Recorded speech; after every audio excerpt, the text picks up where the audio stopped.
Bonjour à tous, nous nous retrouvons pour une nouvelle vidéo, toujours dans la collection des 3 minutes, mais cette fois-ci ce ne sera pas dans les collections de la ville, puisque je vous propose de découvrir un objet qui n'est pas conservé à Hennebont, qui pourtant vient de la ville, donc ça je vais vous l'expliquer. Hein, c'est cette épée qui est aujourd'hui, qui appartient aux collections de la ville de Vannes, qui se trouve dans les réserves du musée. Donc j'en profite dès maintenant pour remercier toutes les personnes de la ville et du musée de Vannes qui m'ont permis de réaliser cette vidéo. Et puis j'en profite pour vous conseiller bien évidemment d'y passer, d'aller profiter du temps pour voir le musée archéologique de Château-Gaillard, mais également le musée des Beaux-Arts de la Cohue en face de la cathédrale. Alors cette épée, comment se fait-il qu'elle se retrouve à Vannes alors que manifestement elle vient d'Hennebont? Eh bien en fait on trouve sa trace pour la première fois dans un procès-verbal de la Société polymatique du Morbihan, dans un procès-verbal du 20 octobre 1867. La Société polymatique du Morbihan, c'est une des plus anciennes sociétés savantes de France, il me semble, de Bretagne en tout cas, c'est sûr, et qui accueillait des érudits, des férus d'histoire, des antiquaires, comme on les appelait à l'école ou à l'époque, des proto-archéologues qui se retrouvaient pour parler des lieux qu'ils avaient visités, des lieux qu'ils avaient fouillés, pour faire travailler sur l'histoire du Morbihan. Donc qui ont, avec le temps, réuni des collections archéologiques, mais également des collections naturalistes extrêmement importantes et qui produisent régulièrement, encore aujourd'hui, puisqu'elle est toujours très active, un bulletin dans lequel on retrouve des articles sur l'histoire, le patrimoine, l'architecture, l'histoire de l'art, etc., concernant le Morbihan. Alors, dans ce procès-verbal, il est fait mention d'un don de 3 objets, une épée, que nous avons là, d'un fer de lance et d'un boulet. Et cet ensemble est donné par monsieur Thomas Bréard de Boisanger, dans les années en 1867. C'est à peu près d'ailleurs à cette période-là que lui devient membre de la Société polymatique. Thomas Bréard de Boisanger, dont la famille est originaire d'Hennebont, elle était anoblie à Hennebont au XVIIe siècle. Lui est né et mourra à Quimperlé, il est dû naître en 1818 et mourir en 1892, et il est ingénieur en chef des ponts et chaussées. Et il fait ce don, et le procès-verbal précise que ces objets ont été trouvés dans les fouilles du pont en construction sur le Blavet à Hennebont. Et de quel pont il est fait allusion? Tout simplement c'est le pont de Pierre, qui sera construit dans les années suivantes, à partir de 1868, et qui sera détruit au cours de la Seconde Guerre mondiale. C'est le pont dont on peut voir aujourd'hui les piles lorsque le Blavet est très très bas. On aperçoit les 2 grosses piles de ce pont, et qui permettaient à peu près aujourd'hui, en face du morceau d'enceinte qui est encore en place et puis qui a abouti au quai des Martyrs, c'était le pont qui permettait de franchir le Blavet. Alors, quand le texte dit qu'il a été trouvé dans les fouilles du pont, il ne s'agit pas de fouilles archéologiques. C'est sans doute des affouillements, tout un travail qui a été fait de curetage de la rivière pour pouvoir préparer les fondations des piles de ce pont. Ce qui veut dire que ces objets sont donnés, mais il n'y a pas de contexte archéologique comme on pourrait l'avoir aujourd'hui. Ce sont des objets qui sont extraits comme ça d'un environnement, et on les a pris en tant que tels, et on n'a évidemment pas fait attention à préciser l'endroit où ils se trouvaient, comment ils étaient disposés les uns par rapport aux autres, etc. Ça, c'est une part extrêmement importante, même presque la plus importante dans la dimension archéologique, et qui, notamment quand on pense à des pillages qui sont faits avec des poêles à frire, avec de la télédétection, on va se concentrer sur un objet, mais souvent, on va détruire tout autour le contexte archéologique qui est riche en enseignements. Mais là, c'est pas de l'archéologie. Les objets sont trouvés, ils sont retirés, et monsieur de Boisanger les récupère, et on a un peu l'impression, quand il en fait don à la Société polymatique, que c'est un peu une sorte de cadeau de bienvenue. Voilà, j'intègre votre société et je vous offre ces objets qui ont été trouvés sur les bords du Blavet. Petit aparté, on a énormément de pièces d'armes blanches médiévales qui sont trouvées dans les rivières ou dans les cours d'eau, près d'anciens lieux de passage, notamment de gués, de rivières ou de ponts, qui peuvent être soit perdus par leurs propriétaires, ou alors il y a un transport et qui a coulé. Je pense notamment à une découverte extrêmement importante qui a été faite près de Castillon, qui fut un des derniers grands sièges de la guerre de Cent Ans, où on a trouvé, je crois que c'était dans les années 70, en 74 peut-être, une barge qui contenait énormément d'épées. La barge avait coulé avec tout son matériel à bord. J'ai en tête un travail qui a été réalisé par Fabrice Cognot, où on voit une répartition sur la Saône et ses affluents, des lieux où ont été trouvés ces épées. Donc c'est pas innocent non plus, sachant qu'une fois que l'objet est tombé sous l'eau et recouvert de vase, il est protégé. La rouille l'attaque, mais de façon un petit peu moins rapide. L'épée d'Henbon ici, on voit, est quand même bien, alors on la devine bien, mais bien abîmée, notamment sur les tranchants et sur les bords, et elle est extrêmement fragile en manipulation. Dès qu'on la manipule, il y a des petites paillettes qui partent, donc un objet qui mérite vraiment toute l'attention. Donc, ce cadeau de M. Bréard de Boisanger, ces trois objets qui sont donnés, intègre les collections de la Société polymatique du Morbihan, laquelle possède le musée archéologique de Château-Gaillard. Et alors l'épée a été montrée de façon épisodique, elle est actuellement dans les réserves, parce qu'en 2019, la Société polymatique a fait don de toutes ses collections à la ville de Vannes. On charge pour elle de les mettre en valeur. Donc aujourd'hui, cet ensemble appartient bien à la ville de Vannes. Alors vous allez me dire pourquoi ce n'est pas à Henbon ? Tout simplement parce que au XIXe siècle, à la période, dans les années 1868, il n'y avait pas de musée à Henbon. Celui-ci arrivera qu'à la fin du siècle, autour des années 1910-1915. Il sera fondé par le vétérinaire, le docteur Desjacques. Donc, il n'y avait pas d'endroit pour que ça puisse être conservé à Henbon.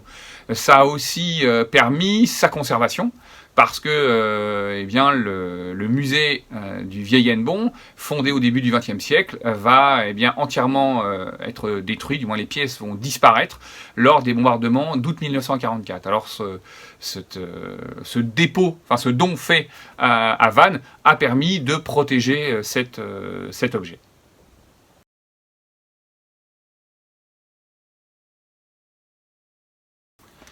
Alors cette épée, elle fait à peu près 1 mètre de long, 70 cm de lame, donc faite pour être manipulée à une seule main. On a des épées à deux mains, on peut mettre les deux mains sur la poignée. Là, ce n'est qu'une seule. Alors les chercheurs notamment beaucoup de chercheurs anglais, ont établi tout un tas de typologies, des lames, des croisés, des gardes, mais également des pommeaux qui permettent éventuellement de donner des axes et des grandes phases de datation. Si on examine la lame de cette épée, on peut penser qu'on est dans la deuxième moitié du XIVe siècle. C'est une lame qui est en acier, c'est-à-dire du fer plus du carbone, qui est forgée pour lui donner la forme qu'elle a. Et justement, sa forme, on est sur une épée qui tend à avoir les tranchants qui sont pas tellement parallèles et qui est un petit peu pointu.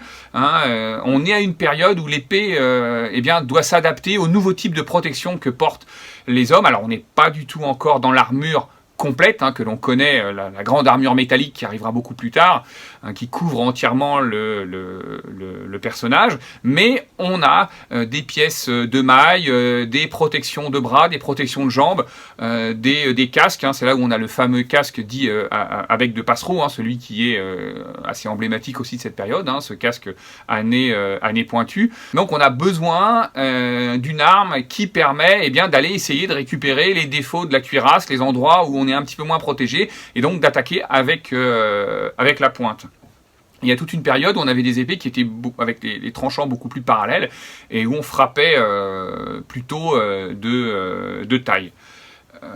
On a également, pour les périodes un peu plus anciennes, des textes qui nous disent que frapper des stocks, c'est-à-dire avec la pointe, est une frappe infamante. Une sorte de frappe un peu de traîtrise à distance où on pique l'adversaire et on n'est pas tellement au corps à corps. Alors attention, cette épée permet aussi de donner des coups de taille. Des coups de taille sont des coups qui sont tranchés, contrairement aux coups de pointe.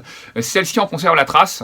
Sur la partie la plus haute de l'épée, on a des traces de creux, on a des creux, des échancrures, on a des traces de torsion qui montrent que cette épée a dû heurter d'autres lames, vu la façon dont c'est découpé. Vous noterez aussi qu'on a sur l'épée un endroit où on a une espèce de morceau qui est parti. Est-ce que c'est de la corrosion? Est-ce que ce morceau a été cassé lors du dragage de la rivière et qu'il l'a fait sortir? Ça, c'est difficile de le savoir, ou du moins il faudrait avoir une analyse technique beaucoup plus poussée. Au centre de cette épée, des deux côtés, vous avez ce qu'on appelle une gorge, c'est-à-dire que la lame est creusée, une lame qui commence d'ailleurs un petit peu avant la croisée. Cette gorge, elle a l'intérêt d'alléger la lame, de la rendre un petit peu plus résistante et un peu plus forte. Cette épée, dans l'état où elle est aujourd'hui, fait 951 grammes. Donc on peut imaginer que complète, neuve, on devait être un petit peu au-dessus du kilo. Ça, c'est important d'avoir ces chiffres-là en tête, parce qu'on est encore dans des idées reçues comme quoi on aurait des épées extrêmement lourdes, quasiment impossibles à manipuler. Ça, c'est un cliché qui souvent nous vient du cinéma, puisque pour que les coups se voient et que les cascadeurs fassent des grands gestes, on avait des épées qui étaient volontairement lourdes, les obligeant à faire des grands mouvements qui pouvaient être mieux captés par la caméra et donner une impression de combat. Donc on a une épée qui est plutôt légère, qui permet donc une manipulation plus rapide et plus aisée. On a ensuite, à la fin de la lame, et pour protéger la main, une garde, ou la croisée, avec une garde qui est assez simple. Elle est un petit peu en parenthèse, ouverte vers la lame. Alors elle sert à protéger évidemment la main pendant les coups. Elle peut aussi servir à essayer de crocheter l'épée de l'autre. Celle-ci est relativement simple, c'est juste un morceau d'acier qui a été formé, on a percé et on est venu glisser la soie. La soie, c'est le petit bout de la lame à l'intérieur. On a ensuite la poignée, qu'on appelle la fusée. Alors aujourd'hui, elle est évidemment vide, donc on voit apparaître la soie, c'est-à-dire la continuation de la lame de l'épée à l'intérieur, qui lui rend aussi sa solidité.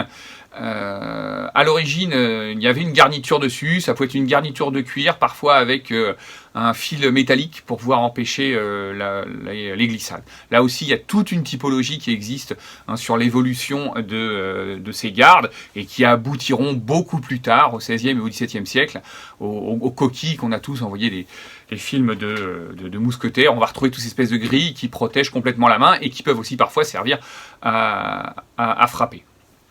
Tout en bas, on a une forme qui est une forme un petit peu oblongue. On a ce qu'on appelle le pommeau, qui est une forme un petit peu géométrique. Le pommeau sert à maintenir la main, l'empêcher de glisser lorsqu'on manie l'épée, et il fait également office de contrepoids sur toute la lame, qui permet de bien équilibrer l'épée et de pouvoir avoir un maniement là aussi aisé, sans trop de fatigue.